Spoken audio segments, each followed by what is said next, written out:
National Herald case में ED की ओर से दाखिल चार्जशीट में ऐसा क्या है जिसने गांधी परिवार की मुसीबतें इस हद तक बढ़ा दी हैं कि इस मामले में सोनिया गांधी और राहुल गांधी को 7 साल तक सलाखों के पीछे जाना पड़ सकता है। यह कार्रवाई कानूनी है, अदालत के अंदर चल रही है, लेकिन कांग्रेस कार्यकर्ता नेता सड़कों पर हल्ला बोल रहे हैं। आरोप यह है कि यह पूरी कार्रवाई पीएम मोदी और गृह मंत्री अमित शाह के इशारे पर हो रही है। क्या गांधी परिवार ने 2000 करोड़ का घोटाला किया है और ये 988 करोड़ की मनी लॉन्ड्रिंग का आंकड़ा आया कहां से? क्या है नेशनल हेराल्ड मामले का पूरा सच? नमस्कार, न्यू दिल्ली पोस्ट देख रहे हैं आप। मैं हूं आपके साथ रोशन मिश्रा। राहुल गांधी इस समय गुजरात के दौरे पर हैं, जिससे वो 30 साल से राज्य की सत्ता से बेदखल अपनी पार्टी में कुछ जान फूंक सके। इस बीच प्रवर्तन निदेशालय यानी ईडी की चार्जशीट ने 2013 से चले आ रहे नेशनल हेराल्ड मामले को नए सिरे से जिंदा कर दिया है। दरअसल 15 अप्रैल मंगलवार को नेशनल हेराल्ड से जुड़े केस में ईडी ने सोनिया गांधी, राहुल गांधी के साथ साथ 7 आरोपियों के खिलाफ मनी लॉन्ड्रिंग की चार्जशीट दाखिल कर दी। इसमें राहुल गांधी के राजनीतिक गुरु माने जाने वाले सैम पित्रोदा और सोनिया गांधी के राजनीतिक सलाहकार रहे सुमन दुबे का नाम भी शामिल है। नेशनल हेराल्ड का ये पूरा मामला क्या है, इस रिपोर्ट में आगे आपको बताऊंगा, लेकिन अभी के लिए ये जानना जरूरी है कि नेशनल हेराल्ड का ये मामला 2013 में बीजेपी नेता सुब्रमण्यम स्वामी की शिकायत पर दर्ज हुआ था। सोनिया और राहुल गांधी इस मामले में पहले ही बेल पर हैं। मंगलवार को ईडी केस में पहली चार्जशीट दाखिल करती है। चार्जशीट को आसान भाषा में समझाऊं तो इसके मुताबिक सोनिया गांधी और राहुल गांधी ने गैर कानूनी तरीके से नेशनल हेराल्ड की 2000 करोड़ की संपत्ति पर कब्जा किया। ये फिगर याद रखिएगा। साथ ही आरोप लगा कि 440 करोड़ की इनकम टैक्स की चोरी भी की गई। जिस कंपनी ने नेशनल हेराल्ड संपत्ति पर कब्जा किया, उस यंग इंडिया कंपनी के 76% शेयर सिर्फ सोनिया गांधी और राहुल गांधी के पास है। ईडी का दावा है कि सोची समझी साजिश के तहत ऐसा किया गया। आपको याद होगा कि इस मामले को लेकर एक सवाल जो मैंने शुरुआत में उठाया था, जो तमाम कानून के जानकार और एक्सपर्ट पूछ रहे हैं कि क्या सोनिया गांधी और राहुल गांधी को जेल भेजने की तैयारी हो रही है, वो भी 7 सालों के लिए। ये सवाल ईडी की ओर से मंगलवार को जो दाखिल की गई है चार्जशीट, उसको अगर आप पढ़ेंगे तो उससे जवाब मिल सकता है। दरअसल ईडी ने पीएमएलए की धारा 44 और 45 के तहत मनी लॉन्ड्रिंग और धारा 70 जो कि कंपनियों में जो धोखाधड़ी होती है उससे अपराध से संबंधित है, इसके तहत आरोप पत्र दाखिल किया है। और ईडी ने पीएमएलए की धारा 4 के तहत सजा मांगी है। धारा 4 के तहत जिसमें 7 साल की सजा हो सकती है। इस मामले की अगली सुनवाई 25 अप्रैल को दिल्ली के राउस एवेन्यू कोर्ट में होगी। कोर्ट ने ईडी से इस पूरे मामले की जो केस जारी है वो भी मांगी है। चार्जशीट भले ही अब दाखिल की गई है, लेकिन इससे पहले ईडी प्रॉपर्टी जब्त कर चुकी है, यानी ईडी अपने स्तर पर जो कार्रवाई कर चुकी है उसको आपको देखना और समझना चाहिए।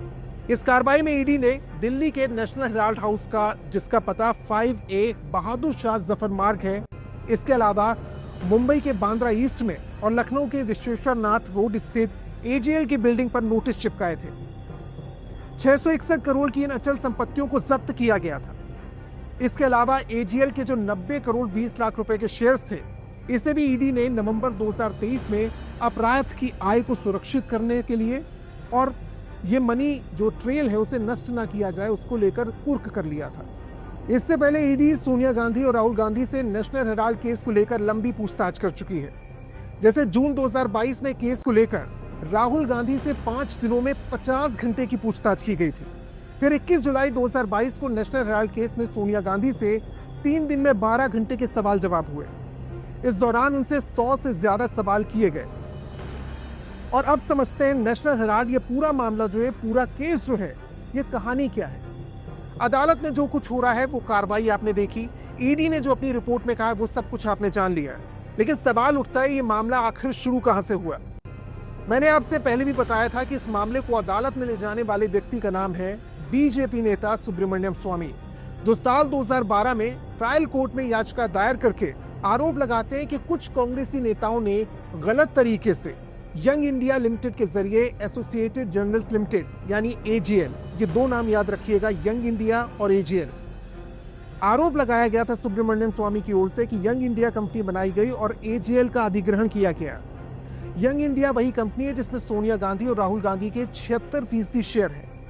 स्वामी ने आरोप लगाया कि सब कुछ दिल्ली में बहादुर शाह जफर मार्ग पर स्थित हेराल्ड हाउस की 2000 करोड़ रुपए की बिल्डिंग पर कब्जा करने के लिए किया गया है। तो अब आप समझ गए होंगे जो 2000 करोड़ का फिगर है, ये जो आंकड़ा है वो कहां से आया।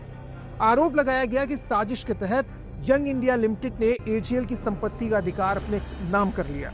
दरअसल नेशनल हेराल्ड की कहानी आजादी के आंदोलन से जुड़ी है। इसकी स्थापना जवाहरलाल नेहरू ने स्वतंत्रता सेनानियों के साथ मिलकर 1938 में की थी, यानी आजादी के आंदोलन के वक्त, आजादी से पहले। इसका मालिकाना हक एसोसिएट जर्नलिस्ट लिमिटेड यानी एजीएल के पास था, जो नवजीवन नाम से हिंदी में और कौमी आवाज नाम से उर्दू में अखबार निकालते थे। इसका मकसद साफ था कि आजादी की जो आवाज है उसको बुलंद किया जाए। साल 2008 आते आते एजीएल पर 90 करोड़ का कर्ज हो जाता है। इसका प्रकाशन बंद हो गया। इसके बाद कांग्रेस पार्टी ने 26 फरवरी 2011 को इसकी 90 करोड़ रुपए की जो देनदारी थी, जो कर्ज था, वो अपने जिम्मे ले लिया। इसका मतलब ये हुआ कि पार्टी ने इसे 90 करोड़ का कर्ज दिया। इसके बाद 5 लाख रुपए से यंग इंडियन कंपनी बनाई गई, जिसमें सोनिया गांधी और राहुल गांधी की 38-38% हिस्सेदारी। बाकी 24% हिस्सेदारी थी कांग्रेस के और नेता जैसे मोतीलाल वोरा, ऑस्कर फर्नांडिस, सैम पित्रोदा और सुमन दुबे, इनके पास थी। मोतीलाल वोरा और ऑस्कर फर्नांडिस अब इस दुनिया में नहीं है। अब अगला सवाल ये उठता है कि यंग इंडियन को एजीएल का जो स्वामित्व था वो कैसे मिला। दरअसल एजीएल के 10-10 रुपए के 9 crore share young Indian company को दे दिए गए। इसके बदले यंग इंडियन को कांग्रेस पार्टी के एजीएल कंपनी का मिला लोन चुकाना था, यानी जो लोन था इस कंपनी के ऊपर उसे यंग इंडियन को चुकाना था। इसके एवज में शेयर दिए गए थे। 9 करोड़ शेयर के साथ यंग इंडियन को एजीएल कंपनी की 99% शेयर मिल गए, यानी एजीएल की जो प्रॉपर्टी थी वो यंग इंडिया के पास चली गई। और इसके बाद कांग्रेस पार्टी ने 90 करोड़ का लोन भी माफ कर दिया, यानी यंग इंडियन को मुफ्त में एजीएल का स्वामित्व मिल गया। इस तरह के आरोप लगे। ये वही आरोप है जो सबसे पहले सुब्रमण्यम स्वामी ने और उसके बाद ईडी ने अपनी चार्जशीट में लगाए हैं। एजीएल की 2000 करोड़ रुपए से ज्यादा की संपत्ति को यंग इंडियन को दे दिया जाना, यह आरोप लगाया गया है। ईडी ने यह भी आरोप लगाया कि 988 करोड़ रुपए की मनी लॉन्ड्रिंग की गई। जांच एजेंसी का दावा है कि उन्हें फर्जी दान, अग्रिम किराया, रेवेन्यू में बढ़ोतरी समेत वित्तीय अनियमितताओं के तमाम दस्तावेज मिले।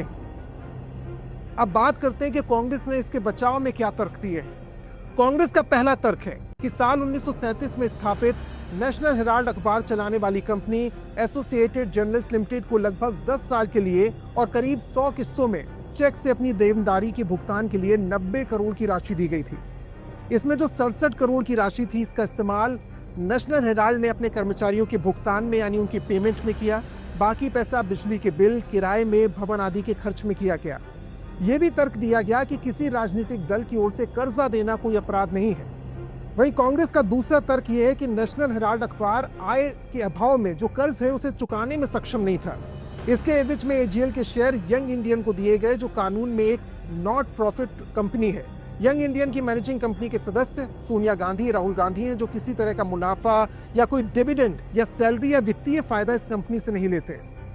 यही नहीं, मैनेजिंग कमेटी यंग इंडियन के शेयर को भी बेच नहीं सकती और इसका मतलब ये हुआ कि यंग इंडियन के एक भी पैसे का लाभ आप इंडिविजुअल तौर पर उठा नहीं सकते, ना ही इसकी शेयर्स को ट्रांसफर कर सकते हैं, बेच सकते हैं। वैसे ये मामला अदालत के सामने और अदालत तय करेगी सच क्या है, लेकिन राजनीति अदालत के फैसले का इंतजार नहीं करती। जैसे ये खबर सामने आई कि सोनिया गांधी और राहुल गांधी पर ईडी ने चार्जशीट दाखिल की है, पूरी कांग्रेस पार्टी बीजेपी पर आक्रामक हो गई। कांग्रेस इसे पीएम मोदी और गृह मंत्री अमित शाह की साजिश बता रहे हैं। वहीं बुधवार को राजधानी दिल्ली समेत देश के अलग अलग हिस्सों की तस्वीरें आपने देखी, जहां कांग्रेस के नेता कार्यकर्ताओं ने सड़क पर उतरकर ईडी की कार्रवाई का विरोध जताया। 1937 में जब नेशनल हेराल्ड, गांधी परिवार और कांग्रेस पार्टी इस देश के मजलूमों के हक की लड़ाई लड़ रही थी, आजादी की लड़ाई लड़ रही थी, तब भी इसे टारगेट किया जाता था। 1937 में अंग्रेज टारगेट करते थे, अंग्रेज चिढ़ते थे नेशनल हेराल्ड से और गांधी परिवार से और कांग्रेस पार्टी से। आज 2025 में राष्ट्रीय स्वयंसेवक संघ चिढ़ता है गांधी परिवार से और कांग्रेस पार्टी से और नेशनल हेराल्ड को एक जरिया बनाया जाए। हम डरेंगे नहीं।